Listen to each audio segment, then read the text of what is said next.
¿Qué pasaría si uno de los incendios más devastadores de la historia estadounidense no hubiera sido el comienzo del renacimiento de Chicago, pero sino la historia de encubrimiento de algo que ya estaba enterrado? Mucho antes de que comenzara la reconstrucción de Chicago tras el incendio de 1871, las evidencias sugieren que grandes porciones de la ciudad ya existían a un nivel más bajo, selladas bajo capas de tierra. Cuando los equipos de reconstrucción iniciaron su trabajo, no se limitaron a limpiar escombros y colocar nuevos cimientos. En su lugar, encontraron niveles arquitectónicos completos enterrados muy por debajo de la línea de la calle. Aparecieron puertas que se abrían directamente a la tierra. Se hallaron ventanas bajo el suelo, aún enmarcadas y alineadas como si alguna vez hubieran dado al aire libre. Escaleras descendían hacia material compactado en lugar de sótanos diseñados para almacenamiento. No se trataba de anomalias aisladas, sino de descubrimientos repetidos en múltiples distritos de la ciudad. Los planificadores urbanos tomaron entonces una decisión notable. En lugar de descubrir y restaurar esos niveles inferiores, optaron por elevar toda la ciudad. Las calles fueron levantadas varios metros, en ocasiones más de un piso completo, mientras que los edificios fueron elevados intactos mediante gatos de tornillo y se colocaron nuevos cimientos debajo. Las antiguas plantas bajas se convirtieron silenciosamente en sótanos, y el nivel original de la calle desapareció de la vista pública. Este proceso fue documentado como un logro de ingeniería, pero la razón por la que fue necesario nunca se examinó seriamente. Si Chicago hubiera sido destruida en gran parte por el fuego, deberían haberse encontrado ruinas, estructuras colapsadas y capas de ceniza. En cambio, los trabajadores describieron mampostería intacta, trabajos de piedra terminados y espacios sellados llenos de sedimento denso. El material encontrado en estos niveles enterrados se comportaba más como barro que como escombros de construcción. Era uniforme, compacto y extendido, lo que sugiere una deposición a gran escala en lugar de una acumulación gradual. Los edificios no mostraban signos de fallas estructurales coherentes con daños por incendio a esas profundidades. Las paredes permanecían erguidas, los arcos estables y las distribuciones interiores conservadas. En algunos lugares, bloques enteros parecían haber sido sepultados rápidamente, como si la ciudad hubiera sido tragada en lugar de destruida. Estas condiciones plantearon preguntas que los registros oficiales no abordaron, centrándose en cambio en el progreso, la modernización y el triunfo de la construcción. Fotografías de finales del siglo VI muestran calles siendo elevadas y estructuras parcialmente sumergidas durante el proceso, reforzando la realidad de que Chicago no se construyó únicamente sobre terreno despejado. La ciudad visible se convirtió solo en la capa superior de algo más antiguo. Bajo aceras y carreteras, los niveles enterrados permanecieron inaccesibles y en gran medida olvidados, formando una huella arquitectónica oculta que contradice la idea de una ciudad que comenzó desde cero después de 1871. Durante las excavaciones y los trabajos de reconstrucción posteriores al incendio de 1871, los obreros no encontraron únicamente cimientos de ladrillo y simples líneas de servicios. En varias zonas bajo Chicago, se informó del hallazgo de sistemas mecánicos complejos, incrustados profundamente en piedra y tierra compactada. No se trataba de herramientas aisladas ni de restos industriales rotos, sino de mecanismos integrados que sugerían un diseño intencional. Estructuras de hierro, ensamblajes similares a engranajes y sistemas de canales aparecían dispuestos de formas que implicaban función y no accidente. Lo que hacía inusuales estos descubrimientos no era solo su presencia, sino la ausencia de cualquier documentación oficial que explicara cuándo fueron instalados o quién los diseñó. La tecnología no se parecía a la maquinaria rudimentaria que suele asociarse con el desarrollo urbano de principios del siglo VI. Algunos componentes mostraban fundición de precisión y construcción estandarizada, algo incoherente con la infraestructura de una ciudad fronteriza. Túneles y conductos conectaban distintas secciones bajo la ciudad, formando redes en lugar de instalaciones aisladas. En ciertos casos, estos pasajes subterráneos eran lo suficientemente grandes como para caminar por ellos, con muros reforzados y evidencias de uso prolongado. Sin embargo, Los registros municipales y los informes de ingeniería del periodo permanecen en gran medida en silencio sobre su origen, tratándolos como obstáculos menores durante la construcción en lugar de anomalías históricas. Las explicaciones, cuando se ofrecían, reducían estos sistemas a experimentos tempranos de servicios públicos o a proyectos industriales abandonados. Sin embargo, este enfoque no logra explicar su escala ni su integración. La infraestructura de servicios públicos suele evolucionar junto con la ciudad que se encuentra encima, documentándose y actualizándose con el tiempo. Estas máquinas ya aparecían incrustadas en capas estructurales más antiguas, selladas por sedimento y desconectadas de la ciudad visible. Su ubicación sugería que pertenecían a una fase anterior de planificación urbana, que precedía a los trazados de Calles y a los patrones constructivos del Chicago posterior a 1871. Lo que siguió a estos descubrimientos resulta igualmente revelador. En lugar de preservación o investigación, muchos de los sistemas fueron desmontados, rellenados o simplemente construidos encima. Piezas fueron retiradas sin catalogarse y otras quedaron enterradas bajo cales elevadas y nuevos cimientos. Ningún museo exhibe estas máquinas y ningún archivo público detalla sus especificaciones. Su desaparición fue silenciosa y procedimental, absorbida por la narrativa más amplia de la modernización.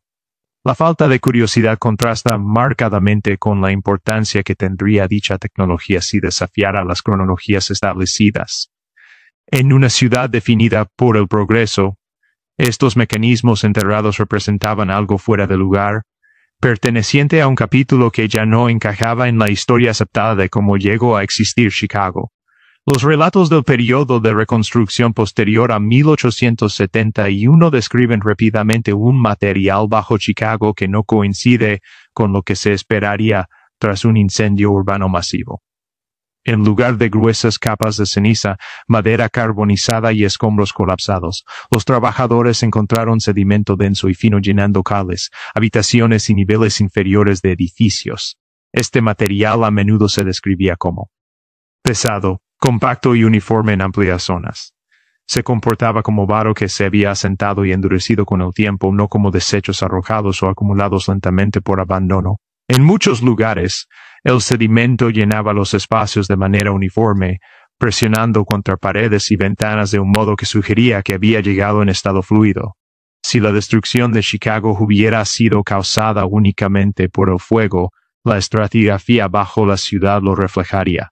Las capas de combustión serían irregulares, mezcladas con metal retorcido, mampostería rota y señales de colapso estructural. En cambio, se encontraron muros intactos y elementos arquitectónicos en pie detrás de estos depósitos de barro. Elementos de madera que deberían haberse reducido a cenizas a veces se conservaban bajo el sedimento, lo que implica que fueron sellados sin oxígeno en lugar de quemados. Esta contradicción cuestiona la idea de que los niveles inferiores fueran enterrados simplemente como subproducto de la destrucción y la reconstrucción. La consistencia de la capa de barro en distintos vecindarios resulta especialmente difícil de explicar por medios convencionales. El desarrollo urbano suele producir rellenos irregulares que varían según la actividad constructiva, las prácticas de vertido y el terreno. Sin embargo, las capas enterradas bajo Chicago mostraban un grado sorprendente de uniformidad, como si un solo evento hubiera depositado material en toda la ciudad a una profundidad similar. Calles, sótanos y plantas bajas se vieron afectados de manera comparable, independientemente del tipo o la antigüedad de los edificios situados encima. Ver los testimonios de la época señalan la dificultad de retirar este material, ya que no se trataba de tierra suelta, sino de un sedimento densamente compactado que requería un esfuerzo considerable para ser excavado. Esta densidad sugiere presión y saturación más que un asentamiento gradual. En algunas zonas el sedimento parecía haber fluido hacia el interior de los espacios a través de puertas y ventanas, llenándolos desde abajo hacia arriba. Tales patrones no son coherentes con el relleno intencional, que suele dirigirse a áreas abiertas y deja capas reconocibles. La ausencia de documentación clara que explique cómo y cuándo llegó este barro solo profundiza el misterio. Los informes oficiales se centran en los logros de la reconstrucción mientras evitan una discusión detallada de lo que había debajo. La narrativa del incendio explica la destrucción sobre la superficie, pero no da cuenta adecuadamente de la presencia generalizada de sedimento bajo ella, dejando una brecha entre la explicación histórica aceptada y la evidencia física que aún permanece sellada bajo las calles de Chicago.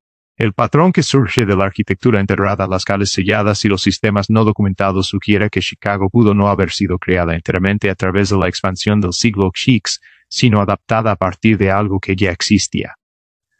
Muchos de los edificios atribuidos a la rápida construcción posterior al incendio exhiben niveles de complejidad, ornamentación y escala que habrían requerido enormes cantidades de tiempo, mano de obra especializada y recursos. Sin embargo, los registros históricos a menudo comprimen su creación en plazos sorprendentemente cortos, como si una ciudad avanzada entera hubiera surgido casi de la noche a la mañana. Esta inconsistencia se vuelve más notable cuando se considera que algunas de estas estructuras se alinean perfectamente con los niveles inferiores, enterrados, lo que indica continuidad en lugar de construcción nueva. En lugar de despejar el terreno y edificar desde cero, los planificadores urbanos parecen haber trabajado alrededor de una infraestructura preexistente. Los edificios fueron elevados, las calles levantadas y las entradas reajustadas, todo ello sin desmontar las capas más profundas debajo. Este enfoque tiene sentido si lo que había debajo no era ruina, sino arquitectura funcional que podía celarse y reutilizarse de forma indirecta. La decisión de elevar la ciudad en lugar de excavarla sugiere una preferencia por la adaptación, antes que por el descubrimiento. Lo que ya estaba ali se volvió incómodo de explicar, no imposible de usar. La infraestructura heredada también explica la presencia de sistemas a gran escala que parecen totalmente integrados en toda la ciudad. Tal coordinación suele desarrollarse durante largos periodos, evolucionando junto con la población y las necesidades de planificación.